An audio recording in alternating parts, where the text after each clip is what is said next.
For those who are watching Malcolm on video, Malcolm is not in his normal place. For those listening, Malcolm is not connected to his microphone. We promise everything is okay. We'll be back in our normal situations next week. But we got a fun show today. It's summer. Things happen during the summer. You say that, but I am on what I would consider to be a nicer part of town here in DC. And people seem to be in such a great mood here where like there's so much leisure happening. And, you know, I see a lot of people power walking up the street as I'm parking at this office. And I see a lot of people just kind of frolicking at the smoothie shop. And I don't know, I might have to move over here. Like my office is not in a place like this. Malcolm, you look like you're in a holding cell. Like if you look behind, for those listening, Malcolm has like it's a very white background, and then it's like sort of a broken blue mosaic maybe window behind That's him. high-end art, my friend. That's high-end art? Okay. That is some very high-end conference room art right there. One of the things I've been thinking about is unpaid internships. Mm-hmm. There's this this isn't like a big economic story or whatever, but I thought it was very interesting because number one, I didn't realize how big of the internship economy is unpaid internships. Mm-hmm. And then also just this pure self-immolation of an unpaid internship, which it's kind of interesting to see. There's a worker in a New York City councilman's office. Her name is Mina Faramand, and she took an unpaid internship for the councilman who is Harvey Epstein. And she was working 15 hours a week unpaid. Then she started organizing for $32 an hour and health insurance and was told to leave. And my first question was with this is they were saying she was fired, but I don't know if you can be fired from a job you aren't paid to do. Yes, you can be told otherwise you're trespassing. Yeah, but that's trespass. That's like if you're a card counter at a casino, you're trespassed from the casino. Then there was some drama. If you're relieved of your duties as an unpaid helper, you're trespassing at that point. So you can be fired. I disagree. I don't think the word should be fired. I think that you're just told to leave. Now there's some drama. The councilman's office said that she was just she just wasn't doing her job. And so they wanted her to go. She said that she was an efficient worker and never reprimanded, which sounds like she spoke to a lawyer. But two statistics I thought were interesting with this story. Number one, it's that the New York City mayor, Mamdani, only pays interns like $18-19 an hour. So what do you mean by only when you say only? Because that sounds good to me. Living in New York City and compared to $32 an hour. So they want. But you don't know how to do anything. They want a 50% increase. The whole reason you take an internship is to learn how to do something so that you have a skill set that's valuable enough for somebody to pay you market rate in the future. At the moment, you don't know how to do anything. Why would I pay you real money or what you consider to be real money if you don't know how to do anything? You're not valuable to us. I was saying the number in comparison to the 32. So 32 is 50% higher. It's Mamdani, who is where the hell did we get Democratic $32 from? Like, that is absurd. So here's my issue, and I'm getting irate about this for a reason. As a business owner who likes to hire young people and give opportunities to people who otherwise would not get them, because most of the time the finance industry says, go get your experience somewhere else first, and then we'll hire you after you have the experience. I have dealt so many times with young-ish people who come out of college and have these delusions of what they should be able to do and receive. And this drives me crazy. And so the idea that $32 an hour, I don't care what city you live in, if $32 an hour is what you need to sustain yourself as an intern in college going to school, go work somewhere else. You don't need to work in New York City then. You're not one of the fortunate few who has mommy, daddy money to live off of to sustain yourself while you're in the city for this time period between classes. It sucks, but too bad. Go work in Cleveland, Ohio, where $18 an hour will be a big deal to you as an intern, and then return to New York for school when the semester starts. I've now solved your financial problem for free. Okay, I think there's a cloud somewhere outside that beautiful mosaic window that you can continue to yell at after this show. I think, so the issue for me is just whether or not an intern gets paid at all. I'm less caught up on the number and was looking more into the data of, I think it's 40% of internships are unpaid. And it disproportionately hurts poor people because it was like the Center for Colleges something for other interviewed 1,000 interns, did one of those surveys and then made a piece about it. And among Pell Grant recipients, almost half, 47% are getting unpaid internships. Mm-hmm. So you have a family that's barely scraping by. They're desperate for their kid to get work experience, hoping that that leads to a better salary and better connections in the future. And you're punishing them even more by saying, yeah, we're doing you such a big favor to give you this work experience that we want you to do this for free in between the summers, and making it even harder for you to scrape by in college and then maybe even in your first years out of college. Like, that to me is the real where I am actually irate, is you should at least be paid minimum wage, because I 100% agree. You learn something. The idea is that, hey, we're doing you a big favor by letting you work here, and you're going to learn so much. But part of working is learning that you are financially responsible for what you're doing. There's a different amount of pride. There's a different amount of respect you have with your coworkers when you're getting a paycheck at the end of every 2 weeks. And so I think that this is what the story actually gets to, in my view, which is that in the United States, we have an entire unpaid internship economy that's pretty significant. And in my view, it's an actual question of, if you're doing work for a for-profit company, should that even be legal? Take nonprofits aside for a minute. Take city governments aside for a minute. I'm looking on LinkedIn, and there's AI startups. There's AI startups looking for unpaid interns. There's a human resources professional of a company I refuse to name on this show that has the chutzpah to put the purple hiring logo on her LinkedIn profile page to say, I'm hiring and providing economic opportunity.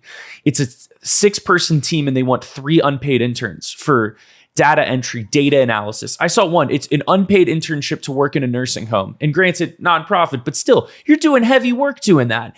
And so I think this in and of itself is no bueno and not often talked about. So you're talking about 2 completely different things. I'm going to agree with you in one direction and disagree with you in the other direction. I do believe interns should be paid at all times. I don't think anybody should have an unpaid internship. I've had people offer to come work for us as an unpaid intern. I actually ended up hiring one and paid them anyway, and paid them well, in my opinion. Because I think, one, you get what you pay for. If you bring somebody into an office, don't pay them anything, and then expect them to actually perform like a person who's being paid to be there, either they're going to end up stealing something on their way out the door, or they're not going to show up on time, ready to work like they're supposed to. So you want people to actually operate as if they are working professionals. You need to also pay them as if they are working professionals. They got to at least be able to afford to get on the metro and come to work, right? It can't cost me money to come work for you. That's indentured servitude at best. Worst case scenario, we're talking about some form of modern day slavery, and nobody wants that. So that's one thing you and I agree on. Pay the interns. I think minimum wage is only $7 and change. That's not enough. Probably should be at least double that. So $15 an hour feels right, regardless of where you are. Cool. The other piece of that, though, from what you said, the Silicon Valley ethos is a little bit different, in the sense that going to work for a startup as an unpaid intern is being done very intentionally with the expectation that you're going to get access to the network, you're going to get access to the resources, you're probably working on some concept or idea that you have in the back of your mind that you want to get access to the founder or the VCs who have backed that founder, that you can now ask them their opinion on your thing, and you getting access and exposure to all of that is enough to make it worth your while to come to work for free. I'm saying that with Steve Jobs in mind as the perfect example of who gets to do this. Steve Jobs went to work as an unpaid intern for a video game company, was Atari, way back when, kind of forced himself in the door, and then used the Atari network later on down the road to invest in Apple Computer when he had his own ideas and wanted to figure out how to get this thing going. So on one hand, yes, interns should be paid under almost all circumstances. However, in the Silicon Valley context of how these things happen, it's not a surprise to me that you would see AI companies saying, we want people to come work here as unpaid interns, and you should be thankful just for the exposure and the access and the opportunity. Not saying I agree with it, just saying I understand how that ethos is still alive and well. I think it's insane. It should not be alive and well. The one I'm looking at right now for the AI development intern, it's got over 100 applicants for what could be 40 hours a week for an unpaid internship. Like there's plenty of demand for this as well, but maybe this is one of those times where you need an interaction between government and free markets to say, like, hey, if I was in college right now and I wanted to work in the wonderful world of AI, I wanted to get an opportunity to get into a company, understand what AI even means, how it functions, how it can be applied, how I can take this thing and run with it. I might be willing to go work somewhere as an unpaid intern as long as I have the ability to live in my parents' house for the summer, drive my parents' car to my internship, or take the metro to my internship and get access and exposure to this thing for 8 to 10 weeks. Like I personally, might be willing to do that as long as those two circumstances exist, because I know that the trade-off on the other side is probably a lot larger than the summer that I just sacrificed in order to be able to go do this thing. Actually, I say that as a person who had an unpaid internship. Yeah, me too. I had one as well. It was deeply traumatic. I wish I didn't do it in some respects. In other respects, it taught me some things. Yeah, no, listen, so I had an unpaid internship at University of Maryland when I was in high school. I actually contributed meaningful work to a project that got sold to a Fortune 500 company that might even still use that particular piece of code in their cybersecurity software they're selling today. I don't know, but I can't talk negatively about it because the experience taught me a ton that I wouldn't have been able to use later on down the road. And I feel very positive about the experience, even though I didn't get paid anything for that work. I got a grade, but I didn't get any like monetary value out of that work. But I would do it again 10 times out of 10. Spotify comments, let us know, do you think an unpaid internship should be illegal, or are you cool with the way it is right now? We got a bunch more to talk about today on the show. I know Malcolm has thoughts on Nvidia now having a valuation that is equal to what it was before the artificial intelligence boom. He wants to talk about Trump's financial disclosures, so I might let him run more than I run there.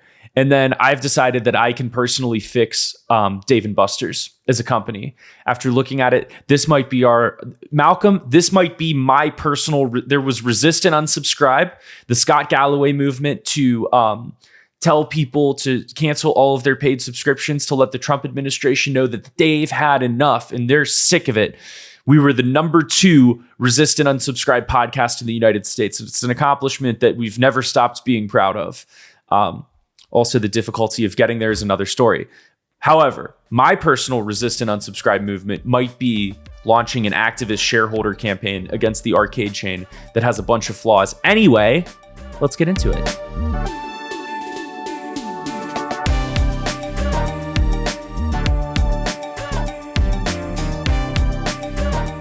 Malcolm, I saw this story in Bloomberg and immediately thought of you. Nvidia has lost $1 trillion in market cap, and the stock, its valuation, is the cheapest it's been since before the AI boom. It's not because Nvidia is doing any worse. It's because memory is in. Who needs a GPU when you can buy a memory chip, according to Wall Street? And, I figured this would be a place where you may have some thoughts, because immediately I went and thought, I've been wrong on Nvidia about every time since they leapfrogged the market cap of McDonald's in a single day. And I thought, this is unhealthy. This is unsustainable. Probably not good. And then I've been wrong about Nvidia since then. And now I'm looking at it and going, even though it's almost a $5 trillion company, $4.7 trillion, depending on when you look, 22 times forward earnings, that doesn't seem super frothy, but wanted to hear what you thought. Yeah, I think investors are completely offsides on this trade. This is not the last time you'll hear me say this publicly, I'm sure, because I think there's a huge misalignment with reality and perception on the part of investors who are just chasing whatever is hot right now, shows up in the top 5 to 10 trades of Wall Street bets. And that's how we make our investing decisions as a people today. I say that for a whole bunch of reasons, but I'll try my best to contain it into 2 very distinct points.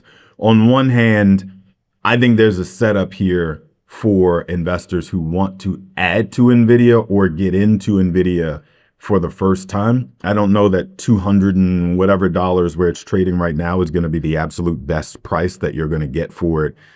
Even in the month of July, I think there's probably quite a bit of volatility coming for the tech sector as we get into earnings season in the next couple of days here.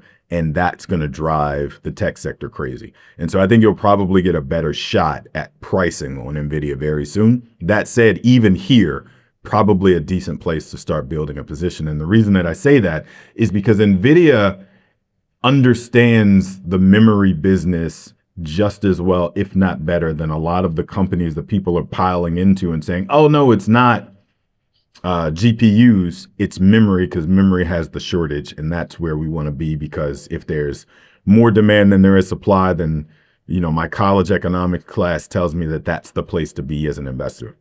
But there's this thing that Nvidia offers called the Vera Rubin cluster that puts together memory with a traditional GPU all in the same rack in your server, and gives it to you with their own proprietary software that helps you manage, maintain, and run the entire thing, which is the reason that the margins that Nvidia can command are like 80% at this point, because when it's all housed in the same box and it's all vertically integrated, you get it all from one place, and they don't have to spend much money on a sales team to go and convince you to buy each component individually. You just buy the whole thing from us in one bucket and cut one check. And so for Nvidia, they're perfectly positioned to take advantage of the fact that people have now come to appreciate the fact that memory is what matters in this structure more than the GPU originally did, because the level of compute that people need it to do is a lot more about inference now than it is about training. Well, that's fine. Like,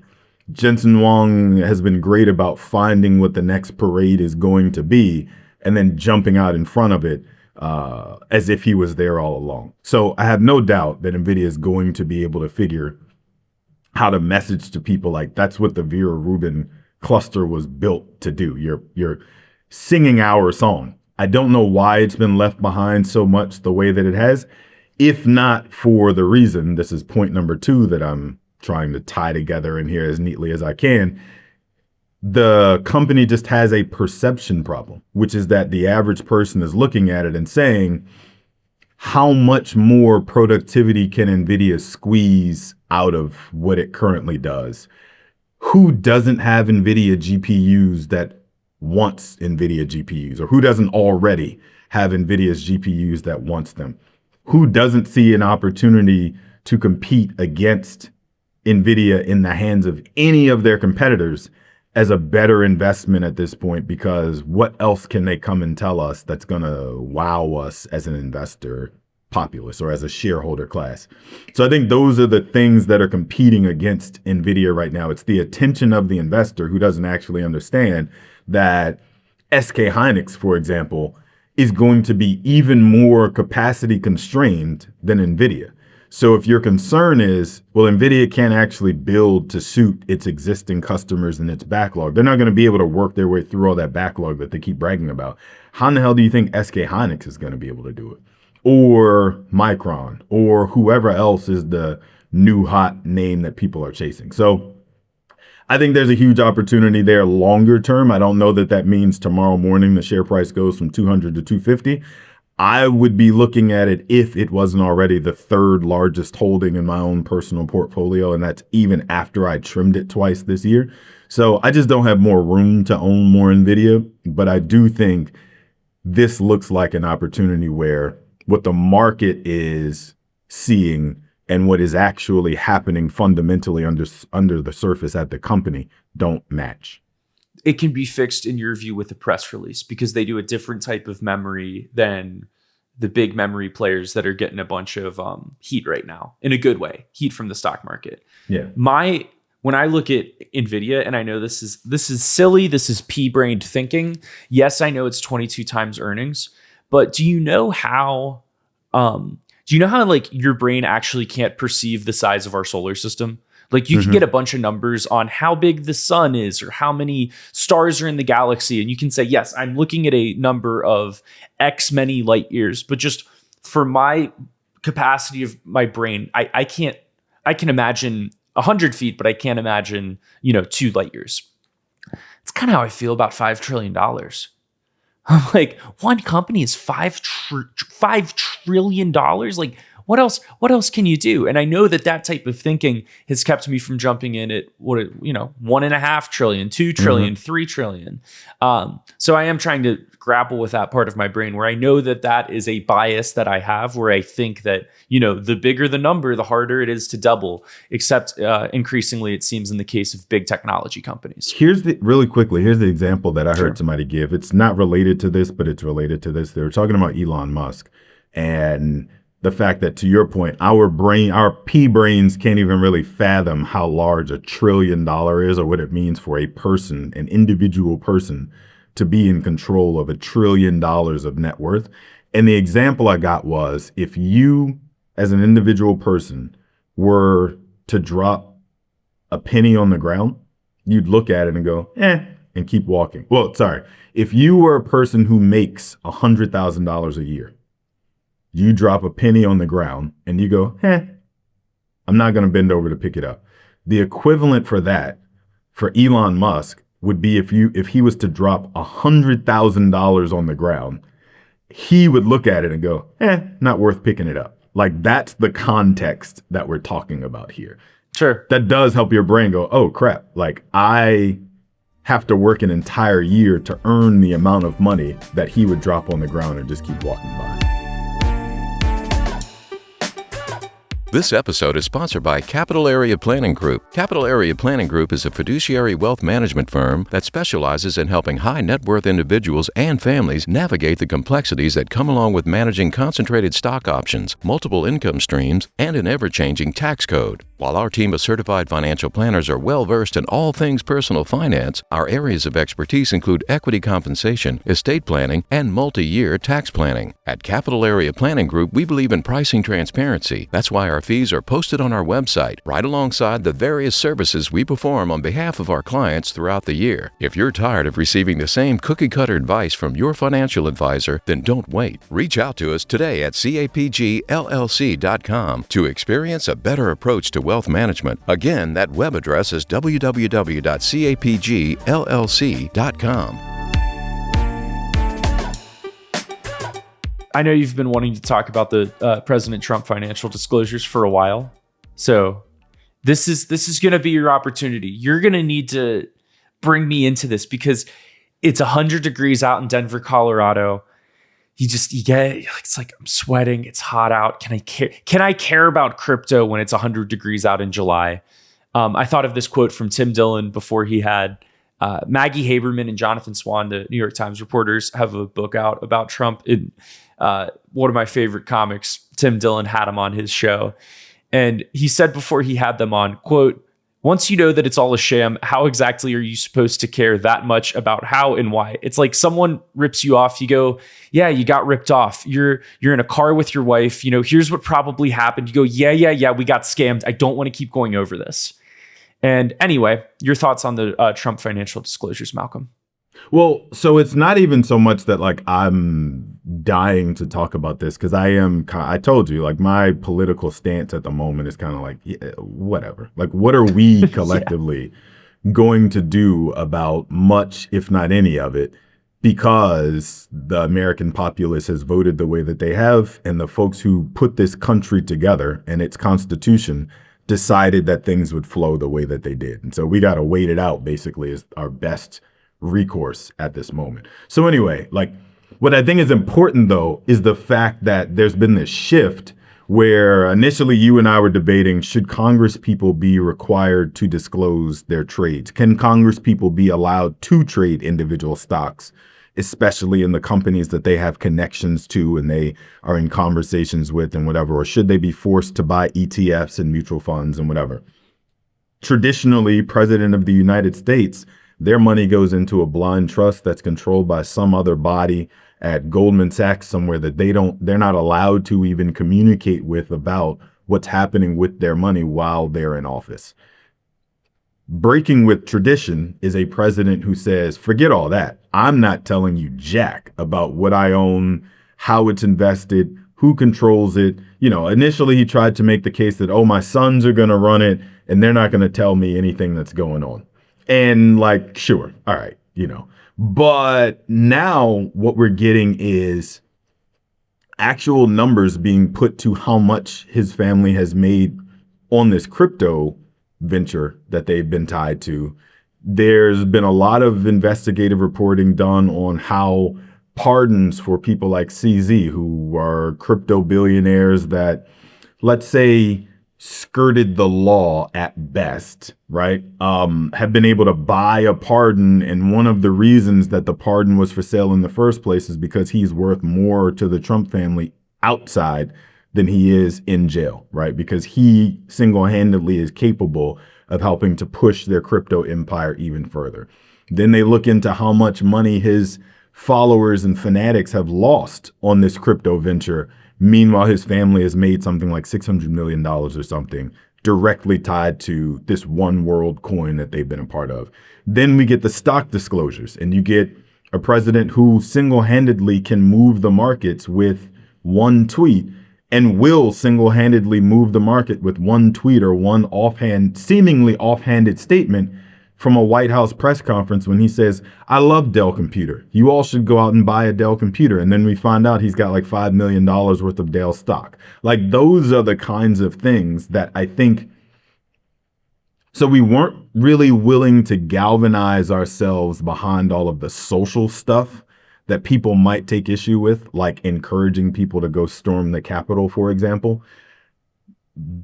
That wasn't considered impeachable offense, right? That was considered, but by enough people that it didn't have the impact that it probably should have.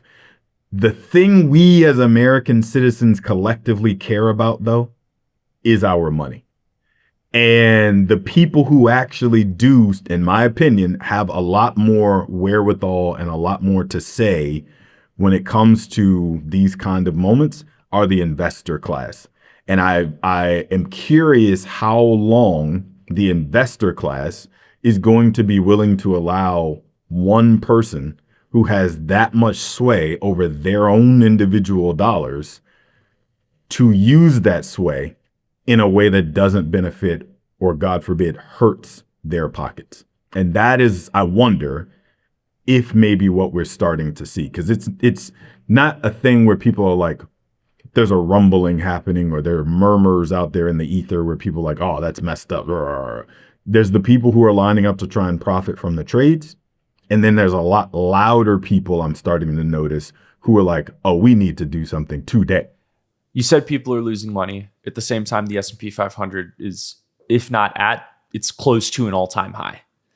So it's in general, people are like, stock market's good. I'm feeling good. I'm feeling wealthy. I can go travel. I can use my credit card. I can go out to eat, at least among people who have savings. So I think there's a broad consensus around that. I also, and I'm not defending anything here. I wonder it's like, how many people went into this thinking they were going to make a ton of money, thinking it was a safe, quote unquote, investment, and how much of it were people that were trying to, what's the word I can use? Transfer money to organizations associated with the president of the United States. So am I losing money? Is crypto that you're referring to? Sure. Yeah. No, I think that's very obviously a way to put dollars into the pocket directly of the dude that you're trying to get to give your buddy a pardon. So in most cases, you talk about how many people lost money or rug pulling, and it's, people trying to out speculate the other person. This one is a little different, where there may be something going on the other end that's a little different from picking a meme token and hoping it shoots up and you can trade it at the right time.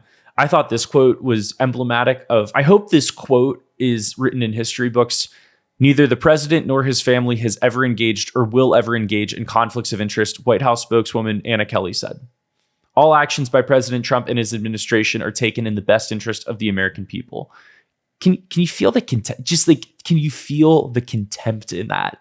And when you talked about the stock trades and the crypto trades, with the stock trades, his account is making a trade every 7 minutes. That's wild.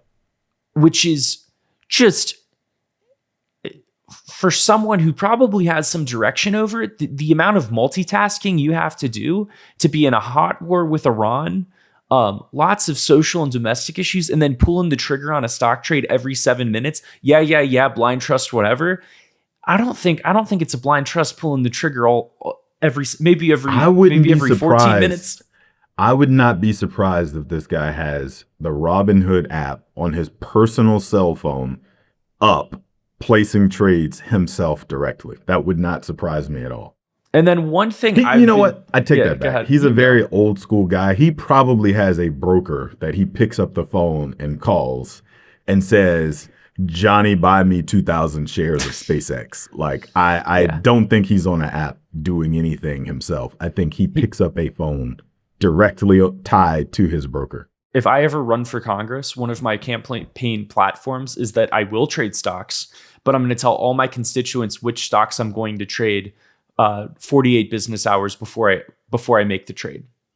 So you get to know what I'm going to do before I actually do it. That way I can really serve the people. Why do we like that better than you just having to own index funds? Because you too can beat the market with my congressional stock trading picks. So are you selling me stock tips, or are you selling me public service? I'm not selling you anything. I'm selling you. I'm not selling anything. It's just you are. Well, if you're asking me to vote for you, you're selling me yourself for my vote. Are you selling me? I'm a great stock trader, and so you want my inside tips, and so that's why you should vote for me? Or are you selling me? Here's how I'm going to make District 19 so much better by being your elected official. It's that, but what everyone finds out in Congress, Malcolm, is that occasionally you get a good pick. You're at the congressional cafeteria. Someone on the energy committee is talking about some deal that's going to benefit some oil company you've never heard of, and you tune into that. You talk. There's only so much you can say about your district, your kids, the different sports teams. Eventually you get to the money conversations. You're not making a ton of money, so maybe you hear some picks getting passed around, and that's just something I'm going to pass on to my constituents. It's not my main job. It's just stuff I'm hearing around the cafeteria table. Fair enough. And then the other thing I will say to that, which makes me somewhat cynical, is that when you look at the backgrounds, if you look at the backgrounds of a lot of these ultra progressive candidates, they may not have a ton of money, but someone in their orbit is a sugar mama or sugar daddy, whether that is their parents, whether that is their significant other, which may or may not have a ton of real estate wealth, or somebody's parents that are closely connected with them. And then what ultimately happens is that we see power corrupt. There's been a lot of, I can think of one very left-wing person gets into Congress, and then what do you know? The tax disclosures of her husband shoots up into the right in terms of wealth accumulation as she has been in Congress for a few years.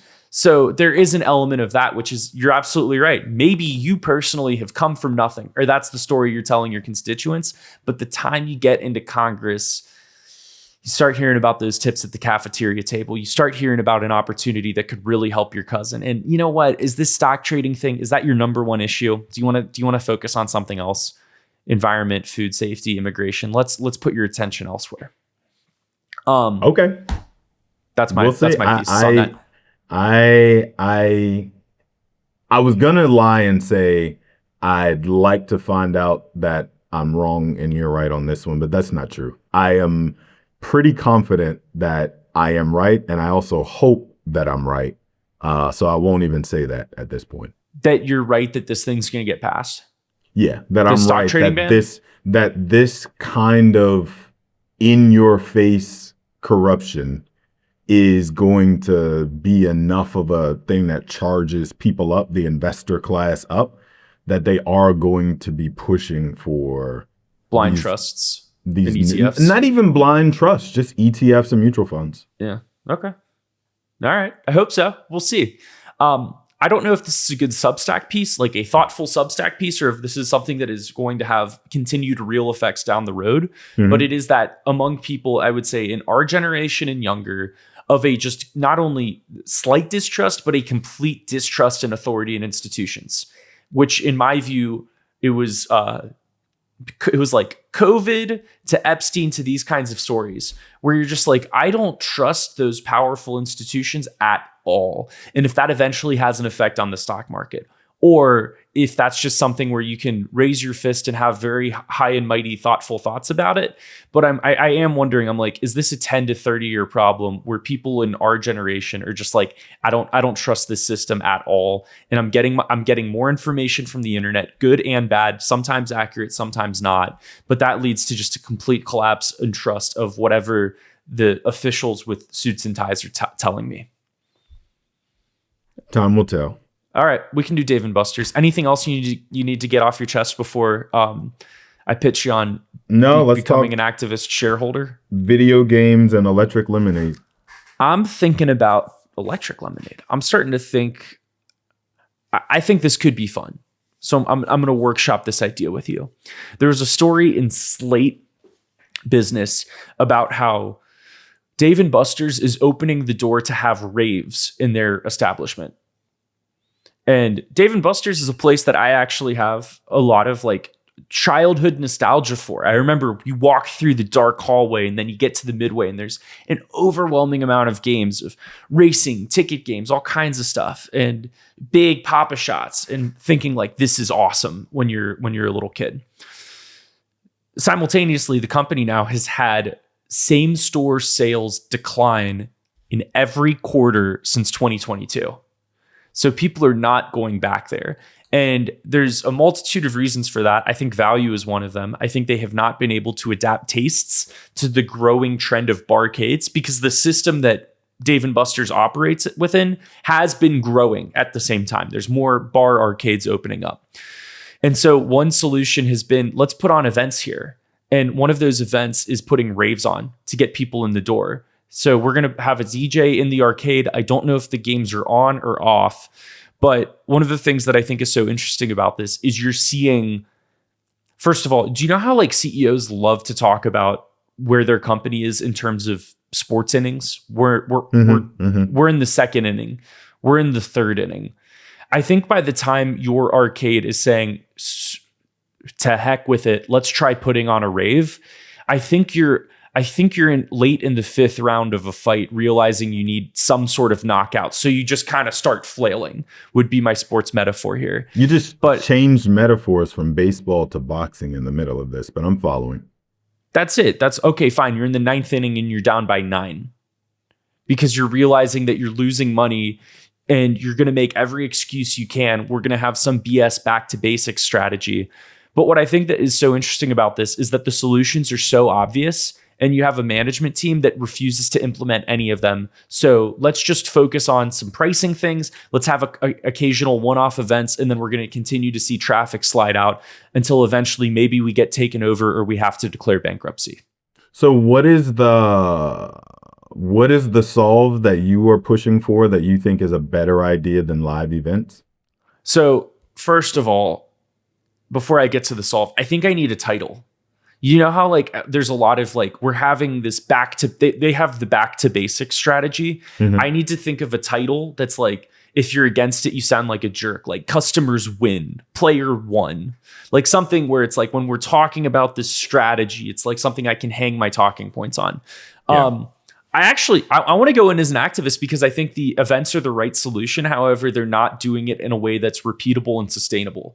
So you're going to have a rave sometimes, according to the Slate story. Sometimes you get 2,000 people, sometimes you get 20 to show up for Rave and Busters. I don't think they're taking on easy wins. They should be having local meetup nights for people who like to play video games but don't have friends to play them with. So Dave and Buster's, social player night. They should be having singles events. They should be going to every single singles mixer company in the cities they operate in and say, we're going to give you X game discount to host your next event here. They should be sending promotional emails and discounts to every single large religious organization to get those types of events back in the door. And so it's not necessarily about just having one big rave. It's having repeatable events show up in between those Monday and Thursday nights. And then the other part is marketing. They don't know how to market this thing. You got to pay local TikTokers and live stream to film themselves at Dave & Buster's having a great time and winning prizes. So I think they are missing the mark on marketing. I think they're missing the mark on local types of meetups as they try to go for these big splashy things. And then also they're not empowering local operators. So you look at how Barnes & Noble turned around in some respects. That's when they ultimately gave some amount of autonomy back to local operators to say, hey, you're in a market, Austin, Texas might be a different market than New York City in terms of your front of the store display. So I think you need to it's not a franchise. So you need to empower local operators to have some sort of say and a little bit more pride in terms of maybe game selection. I want more hunting games in my Texas location than I do in my East Coast locations. So you have those types of decisions being made. And then where was I finishing this point? I think you got to go everyday low prices versus this extreme discounting model where they just have some nights of the week where games are 50% off. And those are what I call the easy wins. There's some medium stuff in there. But I think that's part one of my shareholder proposal. So the listener can't see this, but I was actually over here like smiling / smirking the whole time you're talking because I have zero affinity for Dave & Buster's whatsoever. I could care less whether it exists or not. You clearly are on the opposite. But as you teed up the idea to me before, I was thinking like the thing that would solve Dave & Buster's is live in-person events and entertainment. But I don't know that a rave is the answer. Like I've never been to a rave. I've only ever seen them on TV. But from what I've seen on TV, it doesn't really fit what you're going for. But I agree with you completely. If they were to turn it into a thing where on very specific nights, the reason you go to Dave & Buster's is to have X, Y, or Z. So on a Thursday night is family night, and we have 50% off games. So that you as a person who is a middle-class family who's looking for a way to entertain your family of 4 and not spend your entire paycheck to do it, you come to Dave & Buster's on a Thursday night in the summertime and all the games are 50% off. And we've got a menu similar to like Chili's or Applebee's or something where, you pay $40 for the entire family to have a 3-course meal. And so your whole outing didn't break the bank. And that was a fun thing that you got to do as a family while your kids are out on summer break. And everybody knows because of good marketing, to your point, Thursday nights are the night that you go to Dave & Buster's and take your whole family. Or singles night, like single people will go out any day of the week. So maybe you take your least popular day of the week, like a Tuesday, and turn that into singles night. And again, the games are not even necessarily discounted, but they're 2 for 1. And so I am encouraged to interact with another person who is coming to this singles night because we get a better price if we play these games together. I don't know. I'm just spitballing. Sure. But there's a lot of games that are 2-person shooters. Now you've kind of forced me into a situation where I have to communicate with the person next to me in order to get the benefit of turning a single into 2 singles or whatever. You know what I'm saying? Figuring out creative ways to encourage in-person dating in your location is a fantastic way to even partner with I can't remember the guy's name, Barry, whatever, that owns all the dating app companies. His holding company owns all of the dating app companies now. He was the Expedia guy and then rolled all this into one big cluster. Anyway, I'd be talking to him and say, listen, Barry, how do we put together in-person events between Tinder and Match and Bumble and whatever else in partnership with Dave & Buster's, and we're going to use your branding with ours to bring the people to the live events. And Like that is a easy way to sell some mozzarella sticks. So like I'm in agreement with you completely. Like So the solutions are obvious, and also their solution is obviously the wrong one. So we need to practice then. So I don't have any shares by the time you're listening to this. Who knows? Probably not, but we'll see. I think we have a platform to go activist, because the shareholder proposal I want to put out is it would be a cash prize for local operators to put on regular events to get people in the door. So 50 grand to the operator. You got to put on a monthly event. Who is getting on average the most people in the door for the event you're putting on? And instead of having your events and experience director, some McKinsey person who clearly isn't working since traffic continues to slip, let's empower local operators. And I want that shareholder proposal out there. A, both of us have platforms, we can do it. And B, it would also be fun to get a shareholder proposal through. You were talking about your unpaid internship on your resume. Do you know what your resume is going to say when you've gotten a shareholder proposal approved by the majority of voters? And then we can go on to steps 2 and steps 3 of this plan, which is number 1, game selection. You can't just do ticket redemption games. We're putting in pinball machines. Yes, they're harder to fix, figure it out. And then also, like big, juicy, high quality racing simulators. So I'm talking about, have you seen like Cosm? Do you know that, where it's like you have the dome coming over people so they can watch live sports?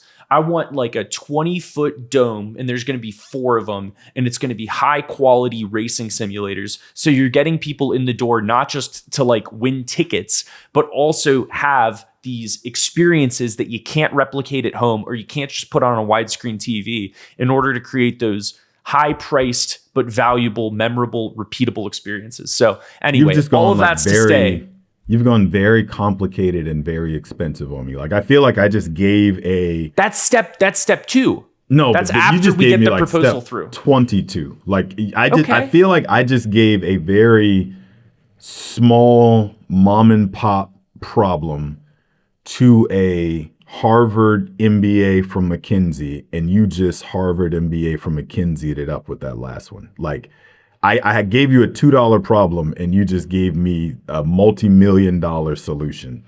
And all I really needed was, you said it already, invest in a bunch of pinball machines, invite people to come compete in pinball, and have pinball competitions that will bring people into the door to compete on 10 pinball machines side by side. It's very low cost. It's very low. What's the word I'm looking for? Like the technology is very small. I don't need a whole lot to do this. And just very simple things like that. People coming in to have a competition in pinball would bring people in the door and sell some mozzarella sticks and electric lemonades. Okay. Electric lemonade, I think you need to look that up after the show, because I don't think as a part of our proposal, you want Dave & Buster's selling electric lemonades to the people. Why not? However, it's like $30 and all the magic ingredient is blue curacao. Like that can't be that expensive. I thought electric lemonade was lemonade with LSD in it. Okay, well, you might be talking about something that happens in Denver, Colorado. Okay. Here in the nation's capital, at Dave & Buster's, the electric lemonade is like vodka, simply lemonade, and some blue curacao, I think is all that's in there. Our email is thistimepod@gmail.com if you have thoughts on this. We're still workshopping it. But the next time you see Malcolm on CNBC and they're saying, hey, we're starting to see Walmart struggle. What do you think of that? And you go, Walmart is struggling. But what's really interesting about that is when you think of companies that are struggling, Dave & Buster's, the CEO of Varun Tall, totally asleep at the wheel. Meanwhile, there are a couple of simple solutions that shareholders can vote on and get through in order to return this company back to same store sales growth and create long-term shareholder value. Because Tall in there at CEO, his first slide, he goes, I'm going to create immediate shareholder value. And when you focus on the immediate term, guess what you do? You continue to burn capital. He has no idea what he's doing. And that's why some outsiders need to come in and provide correction for this great company that we have childhood associations with, that we want to see continue to go, that we want to see go back to profitability and prosperity, because that's what it's about. Was that your best Bill Ackman right there? That sounded really familiar. Is that pretty good? That was pretty good. That was pretty good. Okay. The only thing you need to do from here is scrounge up enough cash to become a 5% shareholder so that your activism can make it to the board and someone who matters can hear you. Carl Icahn was an activist investor for McDonald's with way less. It didn't work, but you can at least get some headlines. So anyway, just something to think about before our next show, Malcolm. I think we can end it there. You can find me on the internet. We get action on LinkedIn, so I'll plug my LinkedIn. I talk about the show there, Ricky Mulvey on LinkedIn. You can find Malcolm on social media platforms or clips of him because he doesn't like to use them at Malcolm on Money. Our email is thistimepod@gmail.com. Thanks for listening, and we'll see you next week.